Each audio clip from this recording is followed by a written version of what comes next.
Hello, my name is Kiriath, and today we are going to talk about the new named Keeper of Secrets, which is called Shalaxi Helbane. I'm assuming Shalaxi is the way to pronounce that word, which is Shalaxi. That should be right, yeah? Surely. I'm not a massive fan of Helbane, if I'm honest. There's like a naming convention for Games Workshop that is basically take two words, stick them together, and off you go. It feels a little, I'm not going to say lazy, just generic, just kind of generic demony kind of name. But to be honest, the name doesn't really matter when you look at the model, because the model just looks ridiculously good. I mean, it's based on the Keeper of Secrets, obviously, but there are some interesting changes to it that I think genuinely make it stand out quite a bit. So one of the first things that I noticed on this was it felt like something was not missing, but something was drastically different. And actually, there isn't anything that is drastically different, but there is a kind of removal of something that changes the silhouette of this model quite a lot. So on the standard Keeper of Secrets, you have that cloak, you have that kind of veil thing that is attached to the arms of the just standard Keeper of Secrets, and that adds a lot to the shape of the model. It kind of bulks it out, it fills it out at the back.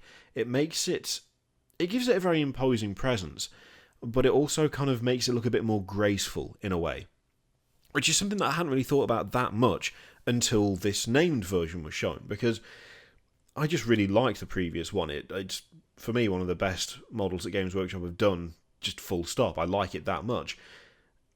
But now that particular part is missing, now that we don't have that kind of cloak, that train, that veil that it's holding, that is like attached at the wrists and kind of flowing out behind it, this version, Shalaxi, looks more aggressive. It doesn't look quite as...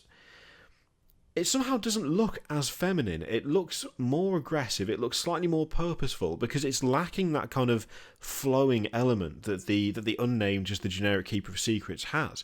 And I really like that. I would argue that it's not a huge change. It's not a massive change. But it changes the silhouette of the model quite a bit. Where the other one kind of has that kind of extra presence of this cloth that's flowing out behind it, this one lacks that, and instead has been given these kind of... It looks... I mean, I'm guessing it's like cloth or fabric of some kind. It's kind of difficult to tell. The stuff that kind of curls up at the bottom of the model, it just looks significantly different at a glance due to that change.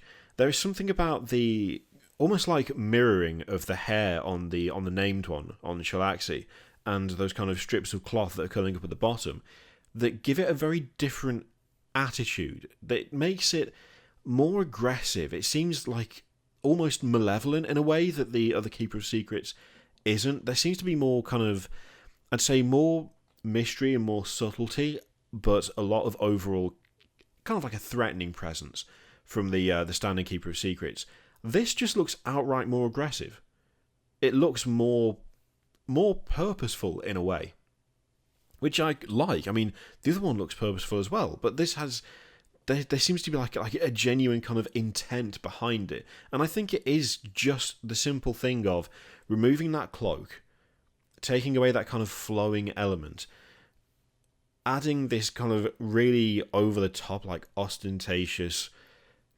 I mean, I'm assuming his hair could well just be part of the helmet, but that, again, adds something to it. I can't really put my finger on exactly what it does. It just changes the look of it fairly well, I think. The spear is absolutely massive. Like, that is it's hard to tell whether that is like oversized for a spear or not.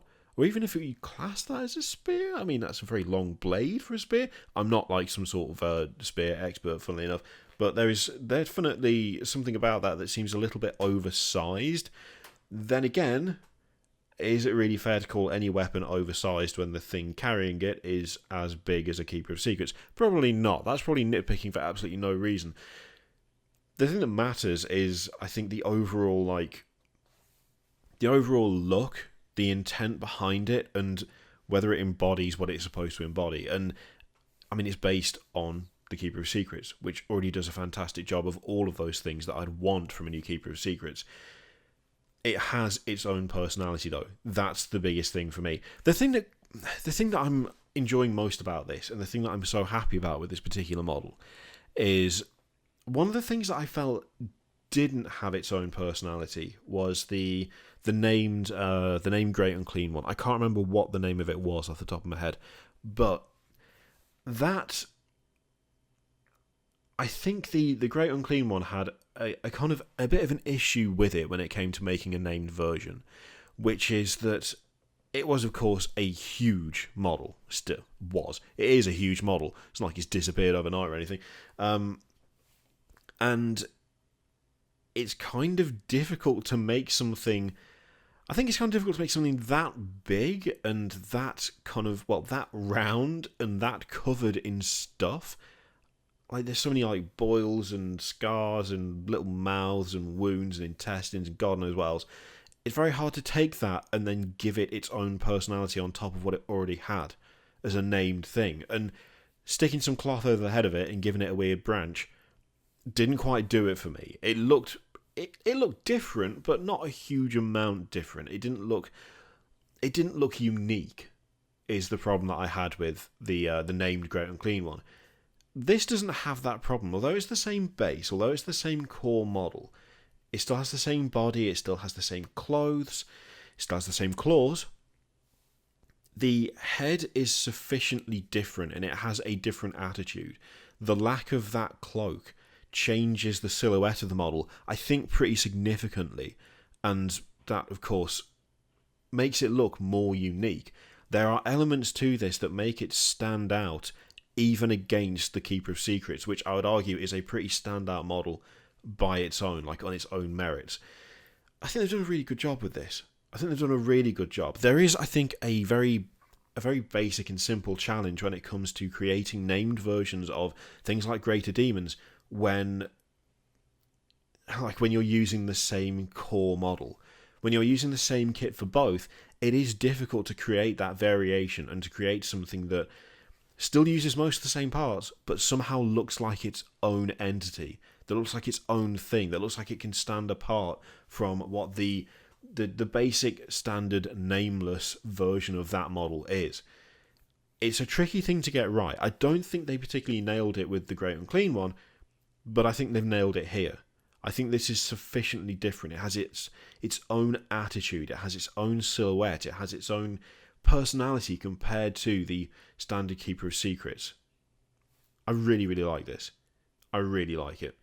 And it's genuinely filling me with that little bit of extra kind of hope and excitement for what we might see should another wave of Slaanesh themed things come to 40k now that the Age of Sigmar stuff is out there in the wild. Let me know what you think of this.